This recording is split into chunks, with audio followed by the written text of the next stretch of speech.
What is up, everybody? Bootman here, and we are back with another Marvel Snap video. And in this video, I wanted to discuss something that was highly requested, and it is, why is Marvel Snap so addictive? All right, I've had this come up so many times. I ran a poll, and most of you, over 1,000 people, I believe, wanted me to make this video. So I'm here to make this video.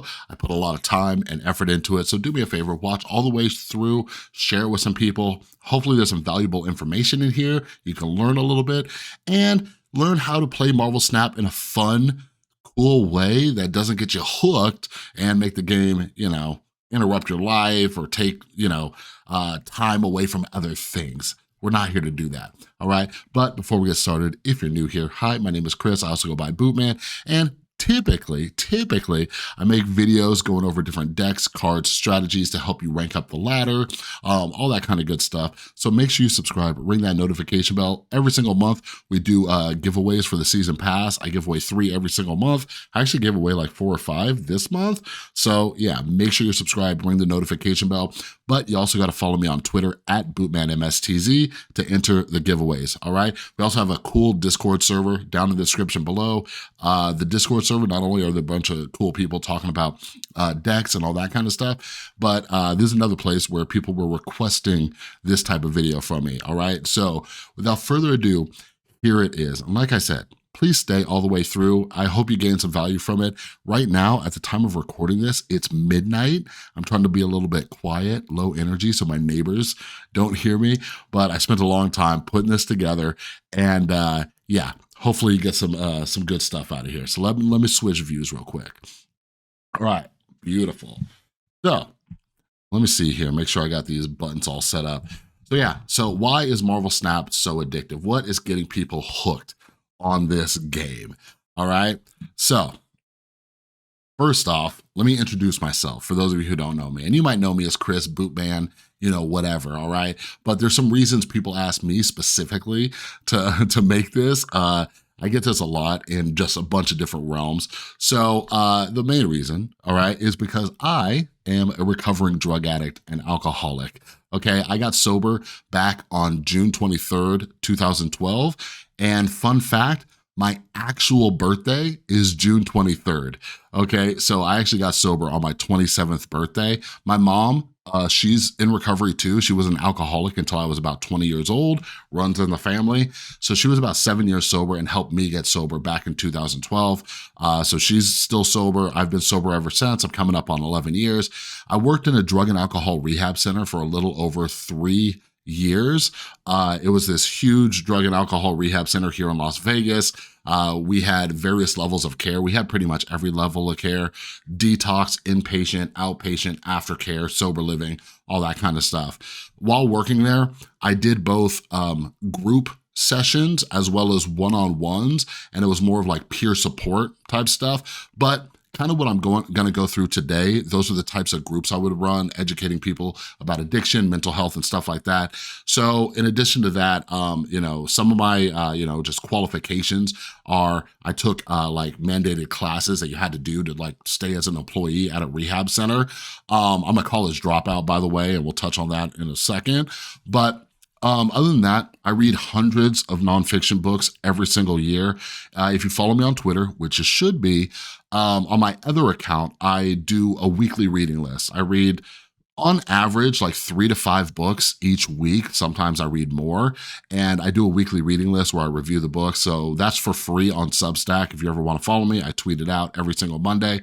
So I primarily like to read books about addiction and mental health, and a lot of them are written by some of the top doctors, therapists, psychologists, researchers. I actually used to have a podcast where I would bring on authors, and I would have conversations with them about their books and all that kind of stuff. But in addition to that, I've also self-published multiple books on addiction recovery as well as mental health, okay? Now, the main thing before we move forward is this bottom disclaimer down here: who I am not. I am not a licensed professional, okay? Like I said, I am a college dropout. Working in the rehab, it was a peer support role. So basically the only qualification I needed to get that job was to be sober, okay? So I have like to educate myself about this. And I consider going back to school a few times, but like college is insanely expensive. I got out of the field, now I work in, another thing, but I do love talking about this stuff and writing about it and all sorts of stuff. All right, moving on. So the first thing that we need to discuss is Marvel Snap is not an outlier, okay? Whenever I get this question, like, why, can you talk about Marvel Snap being so addictive? Why is Marvel Snap addictive? Like, it's not just Marvel Snap, all right? So like, I've had this request for months to make this video. I was hesitant, all right? I was hesitant because most technology is designed to be addictive, especially our little smartphone apps, okay? Everything is designed to get you hooked, all right? So it's not just Marvel Snap. I love Marvel Snap, and I'll touch on this in a second, but I think it's important to realize, like, literally, like, just about everything out there is designed to take advantage of the way that we are designed as human beings, okay? So right here, everything is designed to keep you hooked in a capitalist economic system, all right? And not like getting political or anything like that. You just need to understand, in an economic system like this, the primary incentive for every single business is profit. That's it, all right?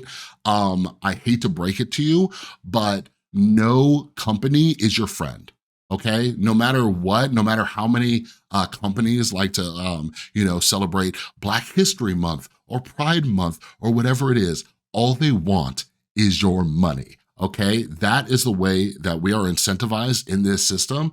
I'm not saying whether it's good or bad. If you want my politics outside of here, cool. But just know, in a capitalist system, profit is the primary motive and incentive of every single business, okay? So whatever they can do to get you hooked and get you spending money or being the product, that's what they're gonna do. So just for example, Google keeps you hooked by feeding you information that you want to see. Like, did you know that if I look up something on Google, my results will be different from yours? And if we got somebody else, their results might be different, and someone else's results might be different, okay? This is the same thing with social media. Social media is designed to keep you in an echo chamber. It's gonna give you information that you like to feed into your confirmation bias, all right? It's gonna give you things that you agree with, or it's gonna give you something that sparks an emotion, whatever is gonna keep you on that app longer. And most importantly, when we're talking about these technologies, is like, because we're talking about Marvel Snap, oh, it costs money and all these other things, right? Well, you need to understand, if the product is free, you are the product, all right? And I didn't make a separate slide about this, but another reason I didn't want to make a video on this, or I was hesitant to, is because I'm like, everybody knows this, right? Like, you all know, like, do people not know this? Like, it bums me out. Like, it's 2023 and people don't understand, like, everything is designed to keep you hooked. Every single piece of technology. Mark Zuckerberg, Mr. Facebook, bought out Instagram and WhatsApp. He's not here to make your life better, okay? That's not what it's here for.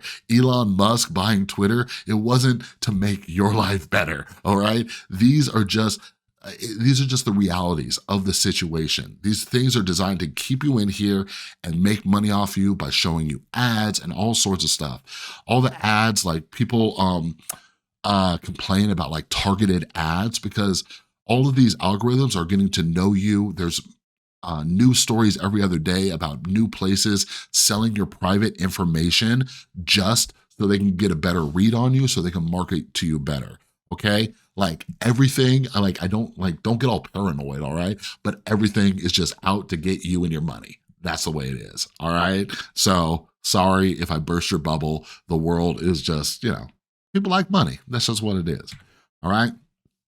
So now, that's a great time to talk about this. Personal responsibility, okay? This is what I'm personally a huge believer in. It's how I do my recovery, my sobriety, my life, all right? Is personal responsibility. So the best thing that you can do is be aware of and understand the psychology of how all this stuff works, of how Marvel Snap is keeping you hooked, all right? But in this little slideshow I put together, you're gonna learn about just all sorts of things. You might start getting epiphanies about other things that are keeping you hooked, all right? So self-awareness is key, but it's not just self-awareness, but it's also understanding how we evolve this way as human beings, all the psychological research that's been done behind this, because then you're in control. Like, don't we all want to believe that we're in control? Other books I like reading is about the philosophy of like free will. It's a really crazy topic, all right? But we like to think that we're in control, but we're not. And all these places are out there using this information, right, to get your money, get your time, get your attention, okay? So by learning about this stuff, by staying throughout the entire video, you could take back control. You'll notice the tricks that are happening, then you could make the conscious decision, all right? So let's jump into some psychology, my favorite subject. I just love learning about human behavior. People are just the most silly, ridiculous, irrational things, and I just love learning about what makes us us, all right? So meet Papa, all right? B.F. Skinner, this guy right here holding a freaking pigeon, all right? B.F. Skinner is the father of behaviorism, okay? We're gonna dive into behaviorism in a second. So basically, he believed that you could train any type of animal to do whatever you want if you have the right rewards, okay? The reason why he's holding pigeons is because pigeons are what pretty much like made him famous, okay? But he started doing this with a bunch of other animals, all right? And I'll show you kind of how it works in the brain in a second, but there are some like psychologists who like to debate about like behaviorism and stuff. And personally, I think people debate behaviorism just because they don't want to believe that we lack some sort of like free will. But like throughout the decades since B.F. Skinner started studying behaviorism and came up with this theory, like you see it everywhere. Like it's been proven time and time again. I would say most psychologists believe in this. Like, so you're always going to find debates within different scientific communities. All right. But he is the father of this thing. And once you understand behaviorism, again, you're gonna start noticing a lot of different things in your life and you're gonna take back some control, all right? Hopefully, if you listen, all right? So to understand behaviorism, we gotta understand the habit loop. So behaviorism, it's creating habits, okay? So B.F. Skinner, he was creating habits in pigeons, okay? He was training pigeons to do stuff. All right, so this dude right here is Dr. Judson Brewer. He was actually my meditation teacher for a while too. He's a neuroscientist and he's really into mindfulness meditation. Remember mindfulness meditation throughout this entire talk? I didn't do a whole slide on this, but this book right here, The Craving Mind, not only will you learn about behaviorism, but you'll learn how to break all sorts of habits. Just to kind of like tell you who this guy is, Judson Brewer had the most successful campaign to help people quit smoking. His program, it beat like the gold standard at the time for what was helping people quit. And it was all through mindfulness meditation. And he talks about this in his book. So that's why it says The Craving Mind, from cigarettes to smartphones to love and why we get hooked. So amazing book. If you find any of this interesting, read this book. Judson Brewer, this book really taught me most of what I started to learn about behaviorism before I got into some other books. But yeah, Judson Brewer, super cool guy. He was my meditation teacher for a while. He came on my old podcast a few times. But yeah, super cool dude. His TED Talk is one of the most viewed as well. So you can go check out his TED Talk. That's what the screenshot's from. Anyways, I could talk about Judd all day. All right. But the habit loop. So what you're seeing right here is the habit loop, okay? You have a trigger, you have a behavior, and you have a reward, okay? So the trigger is the stimulus, the thing that prompts the behavior that's about to happen, okay? Then you do the behavior, and then you get the reward, okay? Something goes on, all right? Something we're gonna be talking a lot about is dopamine, okay? So dopamine is a neurotransmitter in your brain. When that thing goes off, It's saying this was good, do it again, okay? So when you have a behavior that triggers dopamine, your brain's like, go do that thing again. Find that thing again and make that thing happen, okay? And I'll discuss why we evolved that way in a little bit, but you probably hear this all the freaking time. It drives me nuts. It drives neuroscientists nuts, is that you'll always hear like, oh, did you know that this thing, they'll always say this blank triggers the same part of your brain as cocaine, right? All they're basically saying is that you're getting dopamine. So many things trigger dopamine, okay? So don't listen to that when they're like, because people try to scare you. They're like, oh, this phone, this app, this food, whatever it is. And yes, it's true, but they're like exaggerating it in a way by saying it stimulates the same part as drugs. Like, get out of here. All right. So just to kind of help you understand how this works, behaviorism, like stuff that Judson Brewer teaches and helps people with, it's a lot to do with poor coping skills, okay? So I probably should have made a slide on good coping skills, so we'll talk about that in a second. So here's an example, and I know a lot of us can relate to this, all right? So you get stressed, okay? That's the trigger. That's the stimulus, okay? The behavior, you get stressed out, you go and you eat something that's high in sugar, high in carbs, right? I got a little chocolate cake here. You go and do that. What happens after you eat that?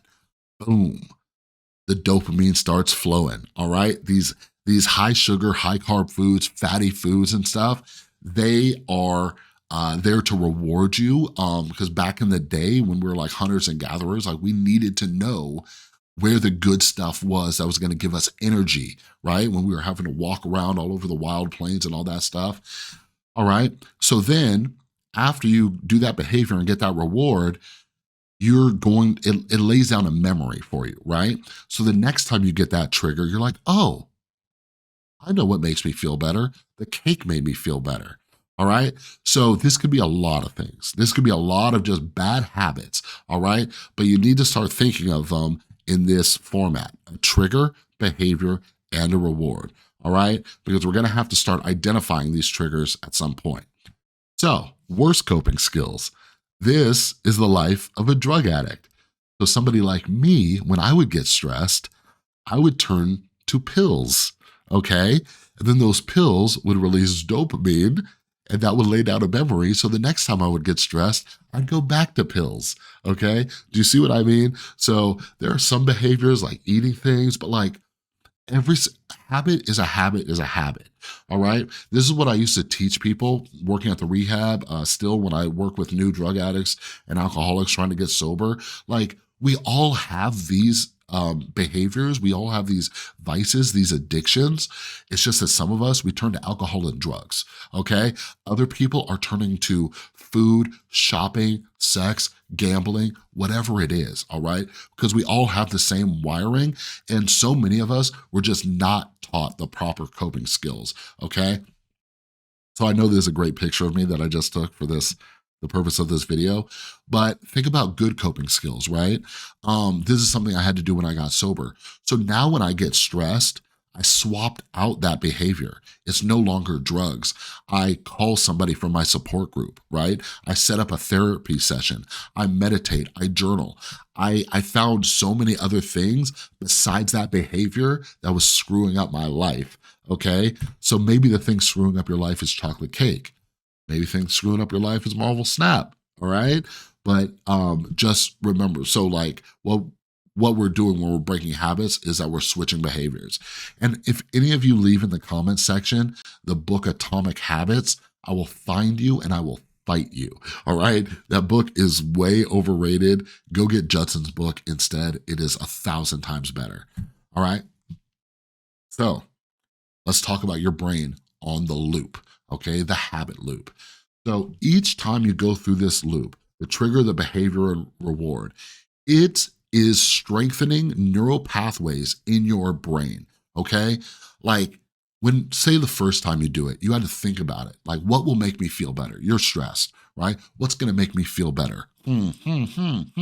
Oh, I know. That time when I ate that chocolate cake, I felt better, right? You had to think about it.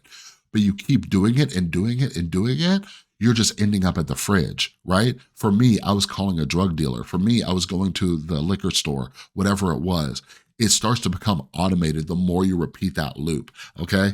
So, another important thing to remember is you might have a lot of habits, okay, that are part of this. So, um, I might have, a habit, whether like if it's like with eating, if it's with, just doing something mindless or toxic or unhealthy, right? And they're all based on different triggers, okay?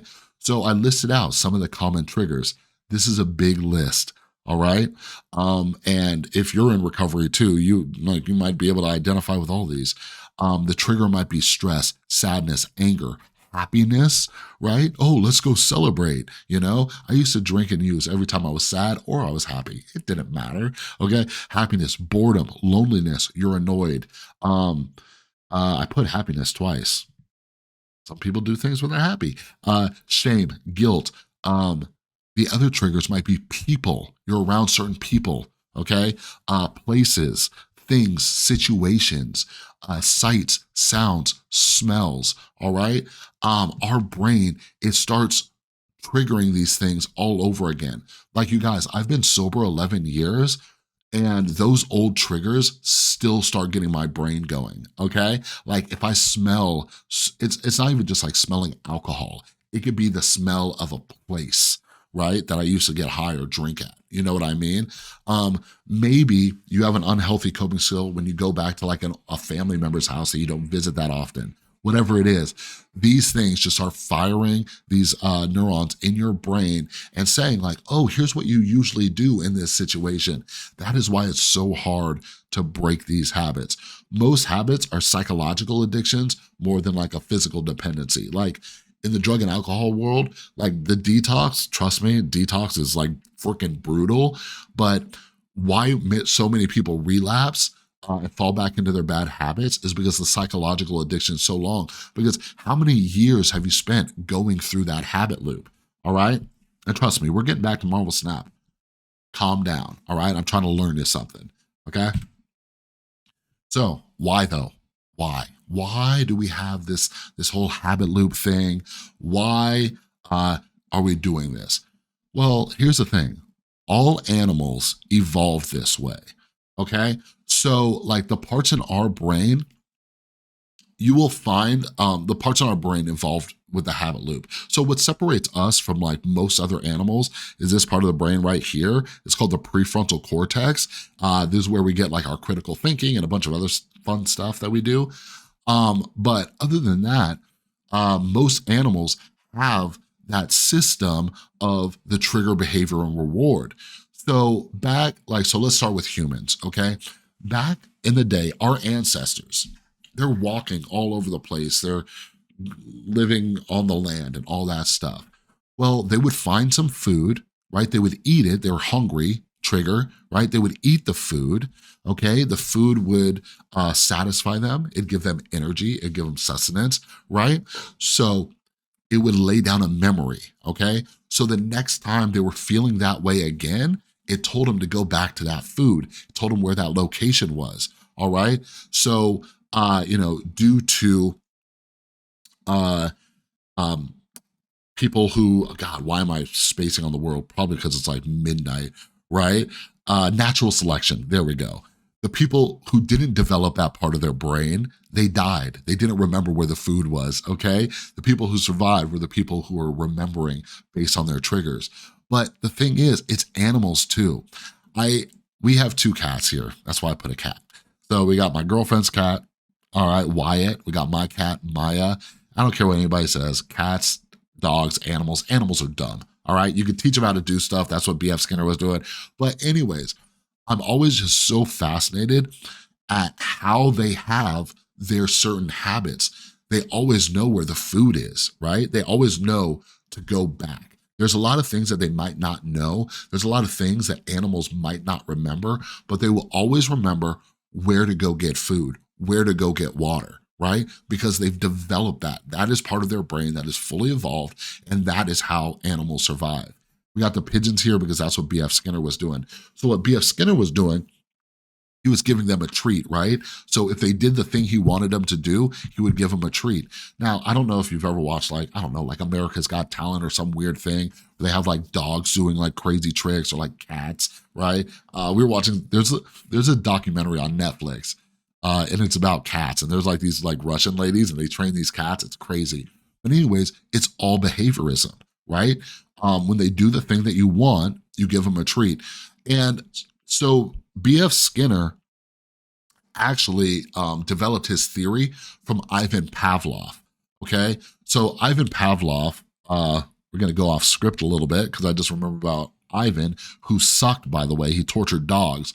But anyways, Ivan saw that dogs would salivate. He would ring a bell and he would give a dog food. He would ring a bell, give a dog food, ring a bell, give a dog food, right? And what he found was when he would ring the bell, the stimulus, right, the dogs would start salivating. They were preparing to get the food, okay? Because their brain just remembered it. Their brain's like, oh, when I hear that bell, that means food's coming. Okay, so then B.F. Skinner eventually turned that into behaviorism. But yeah, Ivan Pavlov sucked. He was torturing dogs. And, you know, if you go back in science, like a lot of people who like figured stuff out, they did it in terrible ways. So that's a whole different ethical debate. All right. But yeah, be nice to animals. So the only thing more addictive than regular rewards are intermittent rewards. Okay. So what you're looking at right here is the beautiful Las Vegas skyline. So I think I mentioned this, some of you know this, I live in Las Vegas. And before I move forward, let me touch on what I mentioned in a previous slide, personal responsibility, okay? I live in Las Vegas, Sin City, and I'm coming up on 11 years sober next month, all right? So I take personal responsibility for my recovery. I'm not just like, oh, well, there's like gambling and drugs and alcohol everywhere. I guess I can't do anything about it. And I'm telling you that for when you're like, oh, well, Marvel Snap's addictive, so screw Ben Brode and all them, right? No, we have to work on ourselves and get that freedom. Like, I love that I have the freedom to go anywhere I want to, right? Because I've worked on myself, I've educated myself about all this stuff we're talking about, all right? So there's my little tangent. But anyways, the reason why gambling is so addictive is because of the intermittent rewards. You don't know what you're getting, okay? Whether you're playing video poker, slot machines, roulette, blackjack, whatever it is, you lose, and then you get that win. All right, you lose. So you keep going to it every single time because you don't know what it's going to be. All right. And that brings us back to Marvel Snap. Okay. Marvel Snap is utilizing intermittent rewards, okay? What's this game gonna be? Is it gonna be a 1 cube retreat? Is it gonna be a 2 cube win? Is it gonna be a 2 cube loss? Is it gonna be a 4 cube win? A 4 cube loss? An 8 cube win? Ooh, an 8 cube loss, right? Every single game is a brand new experience and they're so quick, you don't know what it's gonna be, right? Marvel Snap does remind me a lot of seeing people playing video poker or slot machines. And again, this isn't Marvel Snap's fault. They did a good job designing the game with the snap mechanic. But I believe this is one of the main reasons people get hooked. The game is fast paced and you can just keep going. Like if you've ever been to Las Vegas or you've ever played like a slot machine or a video poker machine, it's very fast, right? Like you're just hitting a button, you're getting the result, and then boom, all of a sudden you just win. Like in my addiction, I actually used to play a lot of video poker and I would get hooked on that. A lot of people who gamble too much, you will just gamble away all your winnings because you're just like, oh, well, what if I win, you know, this next one, like this, that thrill, that excitement.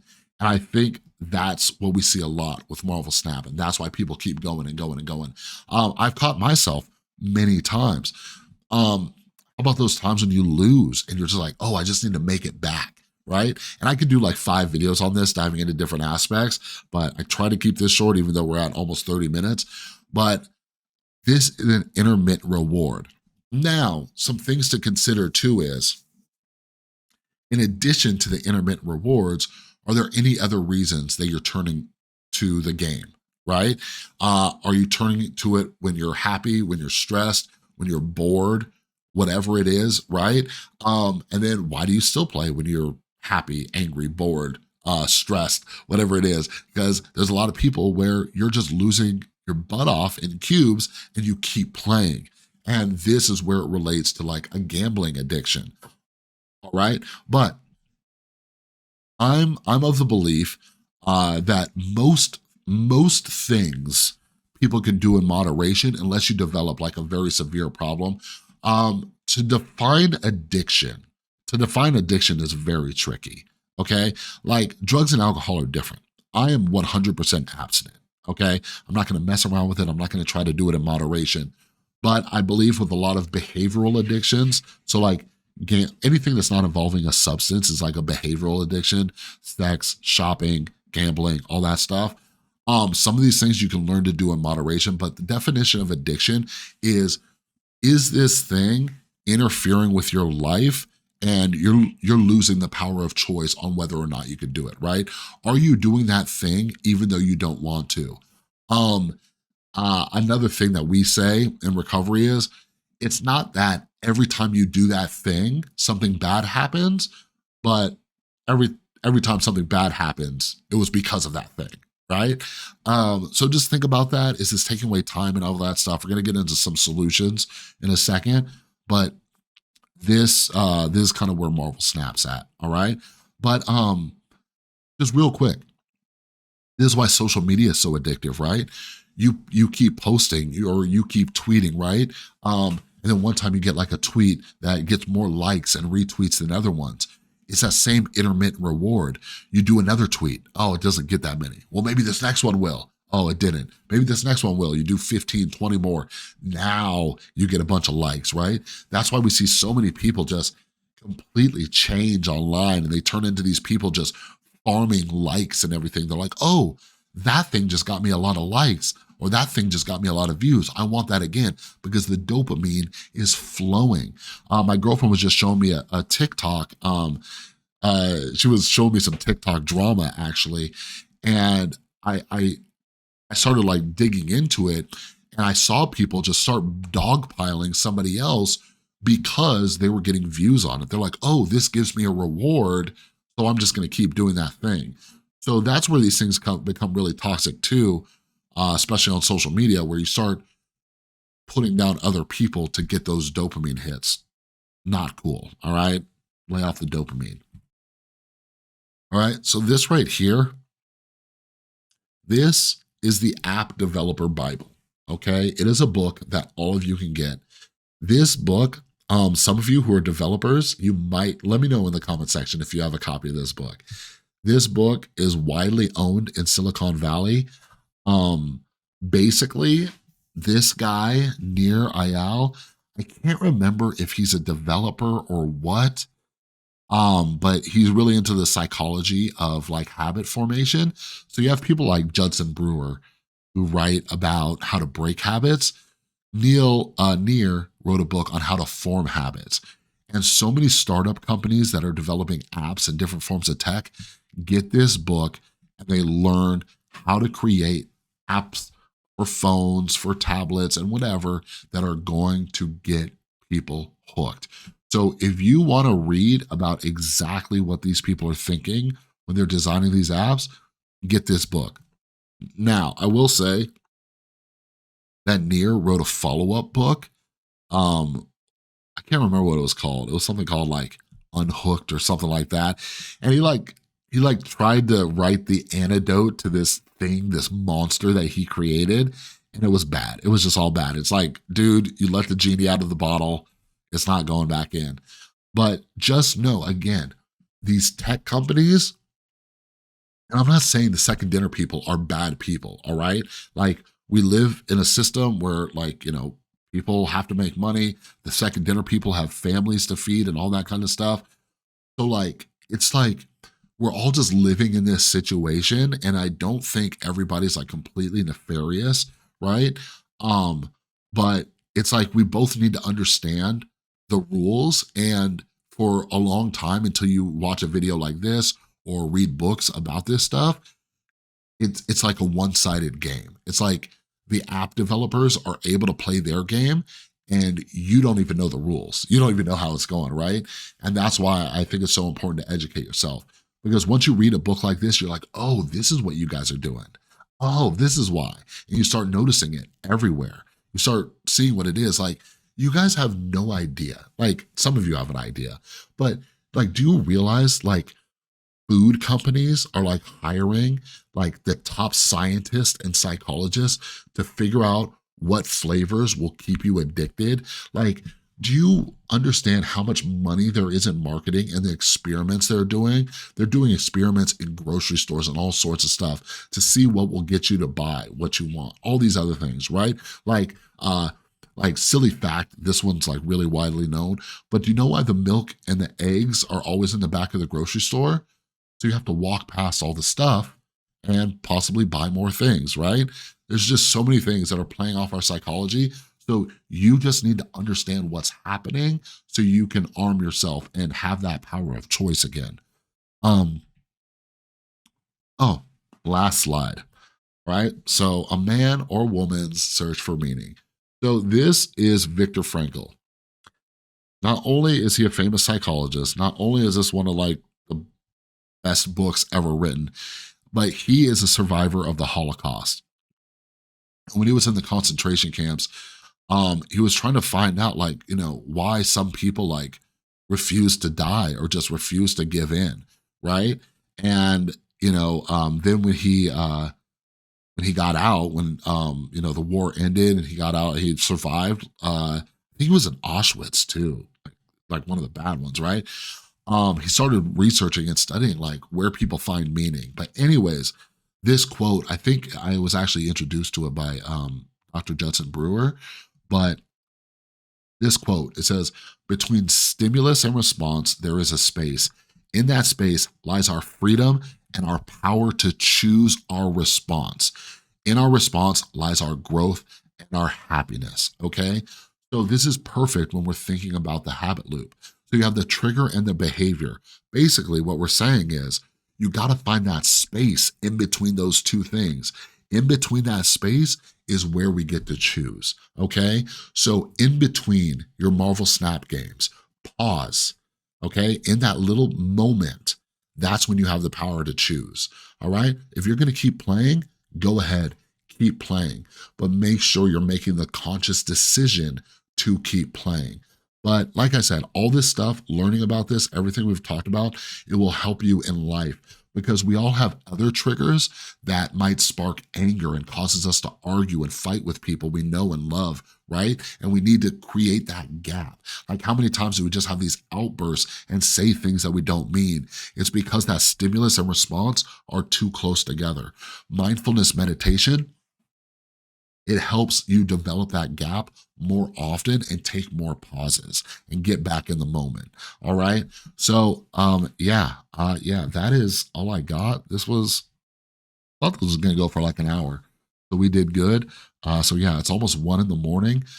I hope you guys learned some stuff from this. Like I said, it was highly requested. I put all this stuff together. We just barely scratched the surface too. If you guys want more books, whatever, I tried to highlight some of the most important books in this realm, but I have a bajillion more. All right, make sure you follow me on Twitter because I post a reading list every single Monday, and you can subscribe to it on Substack for free. But yeah, hope you enjoyed. If you liked the video, give it a thumbs up. If you think this was helpful, share it.